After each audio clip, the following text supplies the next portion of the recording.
মিথুনবাবু ভাই, আমাদের এই আয়োজনে একটা খুব কমন প্রশ্ন থাকে, আমি বিনীতভাবে আপনাকে এই প্রশ্নটা করছি, যদিও এটা আমার জন্য আহ খুব বেশি স্বস্তিদায়ক না এই প্রশ্নটা করা অনেক সময়, যেমন আপনার জন্য তো নাই। Are you famous? জনগণ বলে, শ্রোতা বলে, ভক্ত বলে, ভালোবাসা বলে, সবাই বলে। আচ্ছা আমি মনে করি না আমি ফেমাস, আমি মানুষ। আচ্ছা, এটা হয়তো বিনয় আপনাকে, কিন্তু আপনার কাজ আসলে আলাদা একটি জায়গা তৈরি করেছে। সন্ধি, একই প্রশ্ন আপনার কাছে করতে চাই, প্রশ্নটি আগেও করেছিলাম, আর ইউ ফেমাস? জীবন তো একটা জার্নি। আমি ফেমাস কি ফেমাস না, আমি ভালো কি খারাপ, আমার জার্নি যখন শেষ হবে তখন ডিসিশন নেওয়া হবে যে এই মানুষটা কি ভালো ছিল না খারাপ ছিল।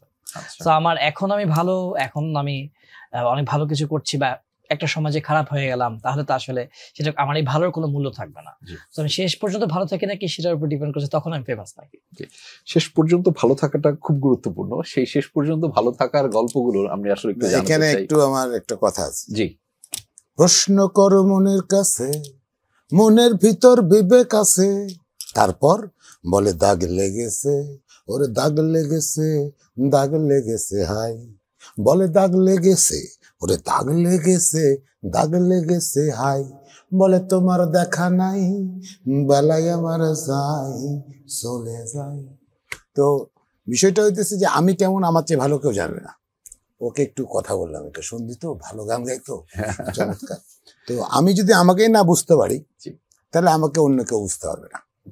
জাস্ট আমার কথাটা এটাই ছিল। প্রশ্ন করো মনের কাছে, মনের ভিতর বিবেক আছে, দাগ লেগেছে।